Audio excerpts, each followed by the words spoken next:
Alright, so this is going to be part 6 to what if Deku had Taskmaster's powers. Or was Taskmaster. So with that being said, I gotta say a few things. Recently I got a new mic. I'm using it for this video, so you guys can hear the audio difference, I guess. Second is that this might come before, or probably will come before, what if Deku had Perfect Cell's powers part 4, I think. Because I'm not gonna edit this one too much, because I'm gonna want to get that content out for you guys, so that's really why. So with that being said, let's actually get into the story.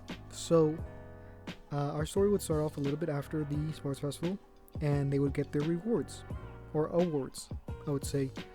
And Deku would get first place. He would get the first gold medal, and Bakugo would get second because of this. So after a bit, All Might would be praising Deku for his skill and things like that, and Deku would be really cocky because of how his quirk is and how his personality is in general for this what if, as well as saying or being the 9th user of One for All. So he would kind of revel in the fact that he won, right? It's time for him to celebrate, and he's going back to the locker room to go and change, but he sees something weird. He sees Ida in this kind of weird look for him that he doesn't really usually see. He feels like Ida's in trouble, and he goes to ask Ida about it, and Ida says, oh, it's nothing. So after this, they go home, and Deku basically, so this is on the same day that the sports festival happens, right?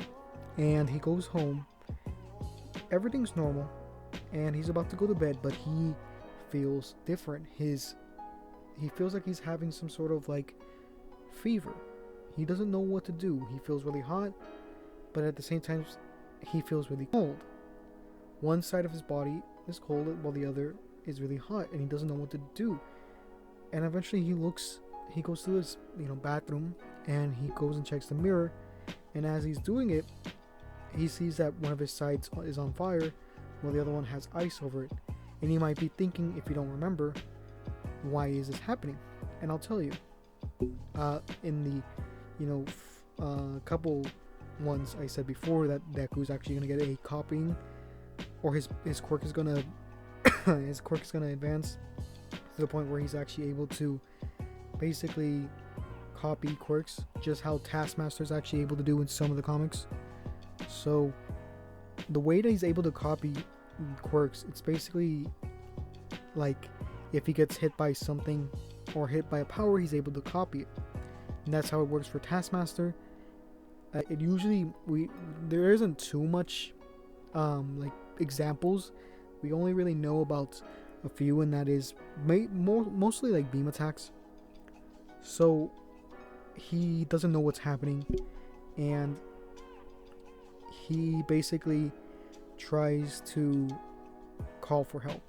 Not his mom, because he doesn't want her to worry. So instead he actually goes and texts All Might and tells him the situation. And they basically say to meet him at the UA, right?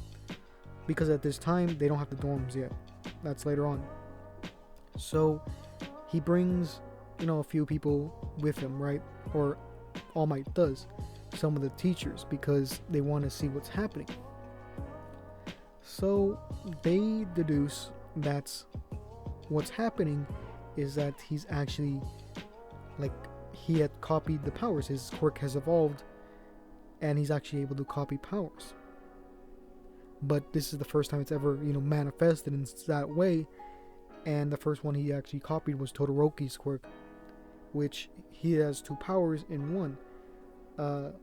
So since it's one quirk, he's able to copy it, or copy it in one thing. So because of that, Aizawa's basically there to kind of nullify his quirk so that he's able to get it back into control. And he tells um, he tells Deku that he needs to learn how to control these new powers if he's gonna get, and we have to learn about the limitations of this quirk, because if it's like a permanent copy, like could that make him like a very useful hero in the future, but it also makes him a threat for One For All, because if you could copy a quirk, then All For One, yeah, I think I said One For All For One can basically just have Deku copy quirks and give it to as many people as he wants, because he could just keep on copying the quirks. So that's a big reason why. And I think All Might would be a little bit regretful, not regretful, but he's apologetic to Deku at this point, because he made Deku's life, or he made his training a lot harder, since Deku has always been this kind of easygoing person because of his quirk, and how little effort he really needs to be a master at something.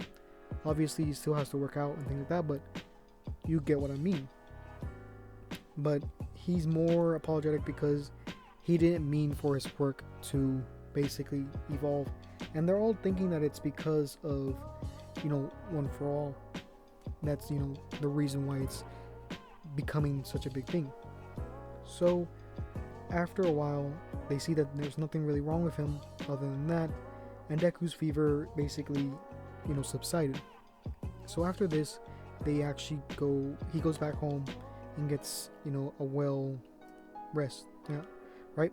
He's well rested. He gets up and goes to school. So they would go to school, and this is the point where they would choose their names. So everyone basically says the same as they would in canon, but the only real difference is that Deku would go with Taskmaster instead of Deku, because, well, he wouldn't really have that nickname, or if he did, it wouldn't really apply to him, because he's literally the opposite of useless, because he could do almost anything, and Taskmaster is just a good name for both his quirk and his superhero name. So everyone kind of likes this name because it's true, it's straightforward, it tells you what he can do, but he doesn't really reveal the point that he could copy quirks just yet. So at this point, he was, All Might recommended him to kind of keep this thing like a secret, because he doesn't want this to blow up more than it has, in terms of both unpredictability and awareness for the public. Because why would a quirk just randomly evolve like that, especially to this degree? So they don't want no rumors to basically surface. So after this, this is where Aizawa would basically tell people how many internships they actually got. So Deku would get not the most, he would get the second amount, because since Todoroki is the son of this number one hero at the time, he actually gets the most, because everyone wants Endeavor's son, and he has a big name behind him, while Deku really doesn't, even though he did have that big kind of showing. So because All Might would be writing to Gran Torino just how he did in the anime, he would get that recommendation from Gran Torino. So Deku would still go with Gran Torino, not because he still needs to learn One For All, but mostly because he has to learn his new quirks that he just got. He doesn't know how many he's gotten or how he's able to copy quirks. He just knows that he has his quirk and it hasn't gone away, because he would have tested it when he got up. So he's kind of trying to learn more ways to basically control his quirk in a way. So after that, or as well as wanting to see All Might's teacher, so we would skip a few days, I guess, and this would be the point where everyone would just basically go to, each other's internships.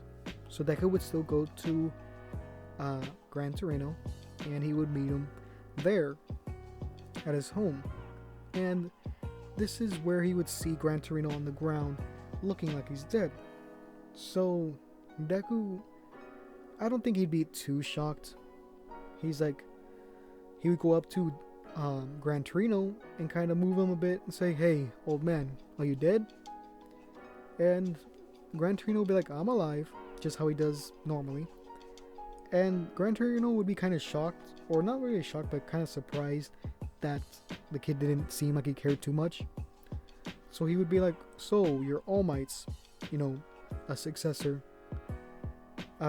But this voice that he chose to use, his normal voice, was a lot different than the one that he said before, and Deku was kind of taken back by this.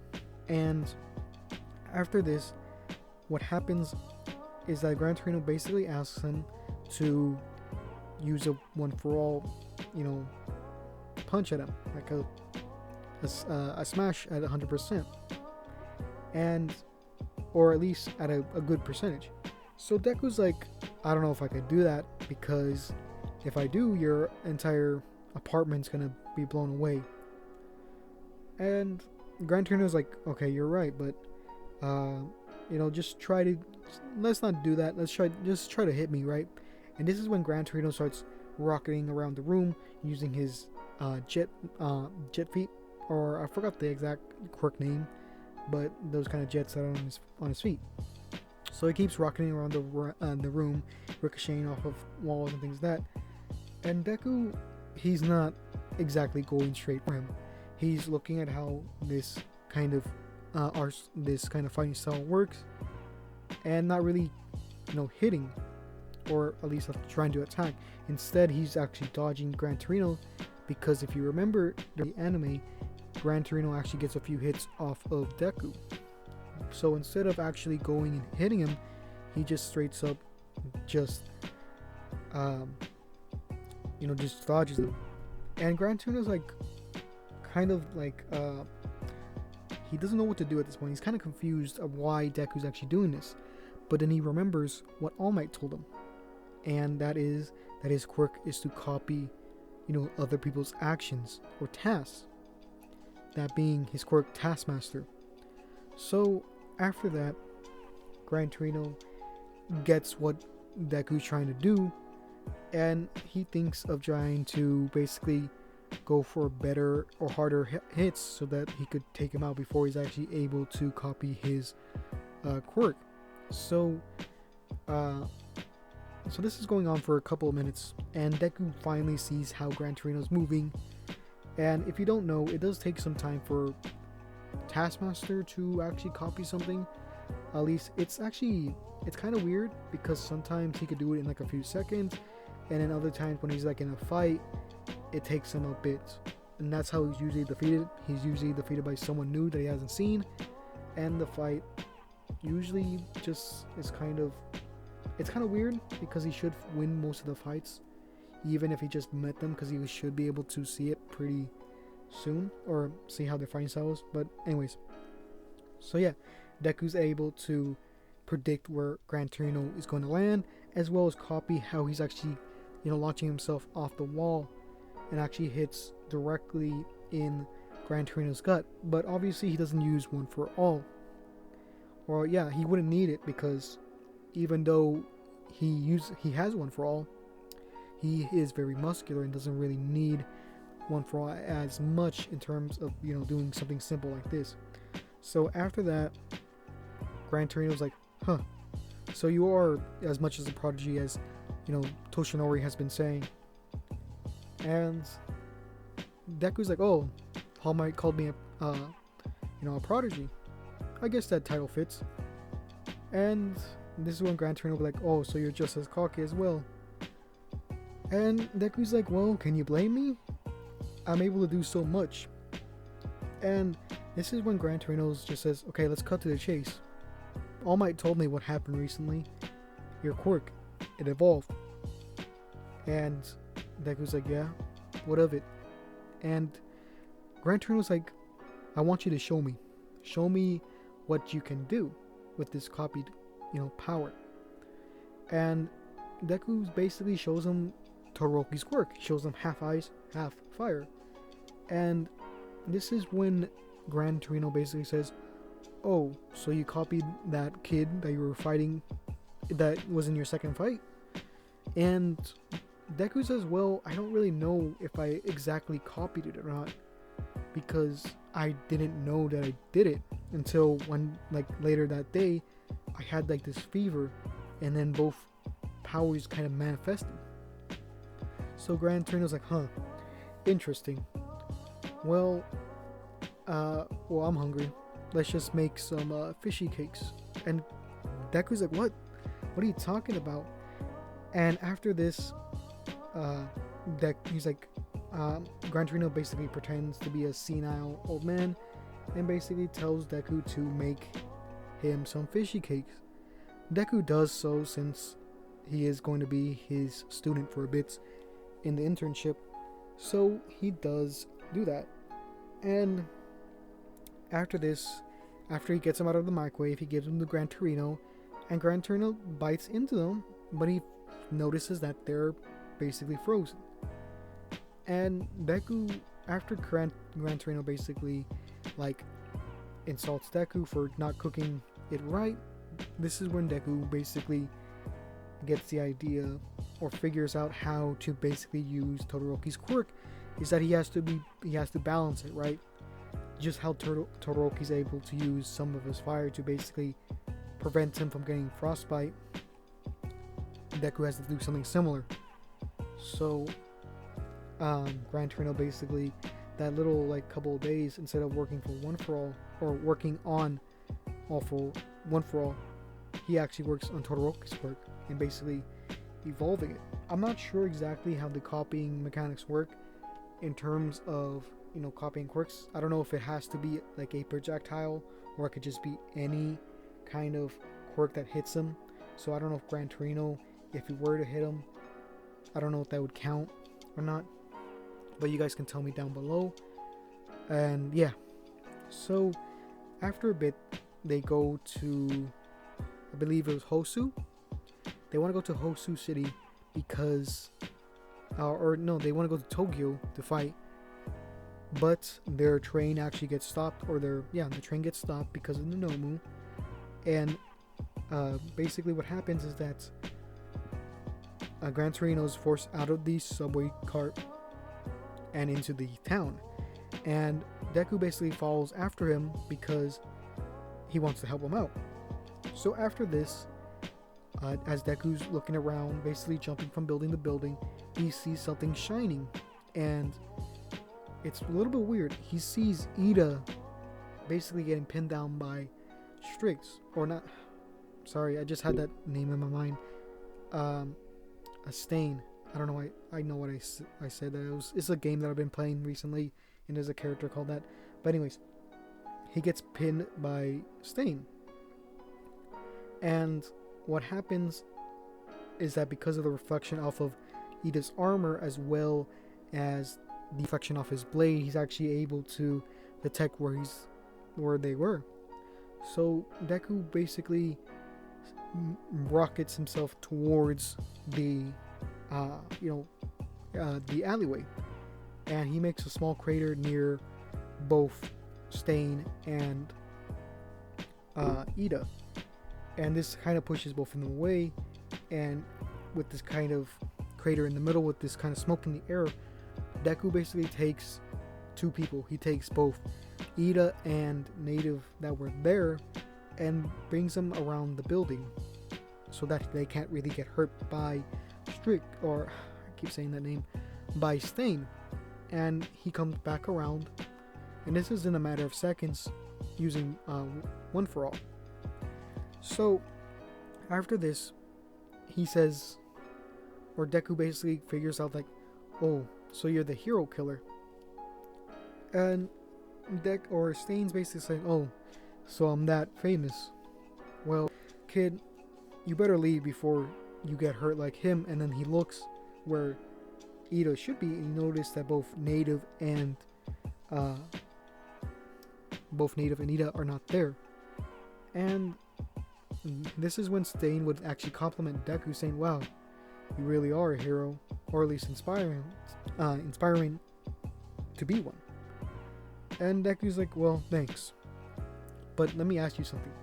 Why do this? Like, why are you going around killing heroes when all they're doing is just helping people?" And Stain's like, "I'm glad you asked." And he basically explains his philosophy, saying that the heroes that we have today are pretty much fake and going only for their money and glory, and not really doing it because they generally want to help people. And Deku's like, "Well, yeah, I understand that, but you can't, take this matter into your own hands. Even if they're only doing it for superficial reasons, they're still helping people at the end of the day. And you can't deny their results. Crime is an all-time low, even though it might just because of All Might, but even then, there are still heroes who go to work every day, risk their lives, and go and fight." And this is where Stain would basically reject that idea, saying, yes, there are some heroes that still do that, but the majority won't go and help an old lady who's getting mugged. They would rather take down the major villains so they could get the most press. And that's what's wrong with this society. They don't care about the small people. They don't care about that. They only care about the biggest fish they could get or catch. So obviously this isn't getting anywhere near, Stain. So Stain basically tells Deku one more time, "I see that you're a true hero. You helped your friends instead of, going directly at me. I'm gonna give you this one chance to leave, but if you don't, I'm gonna have to kill you and your friends." And Deku's like, "Well, let's see if you can try." So at this point, Deku doesn't know Stain's quirk, and he doesn't know his fighting style either. So Stain would try to basically go for Deku, and he's extremely fast. I would say around a little bit faster than, or around the same speed of Deku without One For All. So Deku is able to dodge this pretty easily because of One For All, and his reaction time is actually pretty high. So he doesn't call for Todoroki for backup. They're pretty much on somewhat bad terms, but what happens is that Deku basically does Gran Torino's kind of style, bouncing from wall to wall. It's more easy because it is in an alleyway where the walls are pretty close to each other. So yeah, Stain is able to keep up somewhat, but not really attack him. He's more on the defensive side right now, using his blade to basically block. And Deku doesn't really want to, kill him, right? But he has to find a way to basically disarm him and capture him. So he has to get around his swords. So he goes faster and faster around the buildings, basically chipping away at some of the brick as well. And he basically rockets around the area, ricocheting from place to place, and eventually he goes behind and basically chops the back of Stain's neck and basically knocking him out. He didn't want to use his ice powers because they would be unreliable, as well as his fire, or at least he wouldn't be able to really control himself at this point, at least until later on. So the reason why he doesn't use his Taskmaster power to copy Todoroki is that it's a little bit harder to tell. I would think he would need, because he wasn't really, this kind of thing didn't really apply because the way that his quirk worked before, it was just copying actions and not really how the powers worked. So that's really why I would say he's not really at full control. So he would basically take Stain, and then after this go to Ida and Native and see if they're alright. This is when he would call Todoroki, even though they're on bad terms. he knows that he's with his father, and his father is a hero, most likely in, well, in Hosu for the hero killer, because most people figured out that they were there, or that the hero killer was in Hosu. So after a bit, this is where both Endeavor and the rest of the group would follow up, and after this, they would see that they took out the hero killer, or at least Deku did, and they're basically saying that they're not going to be able to acknowledge this, right? They're going to have to give the credit to someone else so Deku doesn't get in trouble. Deku's kind of disappointed by this, but he understands. And as they're about to leave, this is when Anobu actually sweeps and picks up Deku. Deku actually panics a bit because he wasn't expecting this before, and he actually uses his power to freeze the Nomu, making it crash and basically breaking on impact. So everyone's confused except for Gran Torino why this happened, and Deku basically has to explain to them that he has his quirk basically evolved to copy other quirks. So yeah, this is where I'm going to end the video. In the next part, I'll go over basically what's next. I can't remember. I'm just off track right now. But yeah, we'll go over the next part, and yeah, I'm not sure if you guys can tell me down below what ifs you want me to do. And with that being said, this is going to be in the video. So yeah.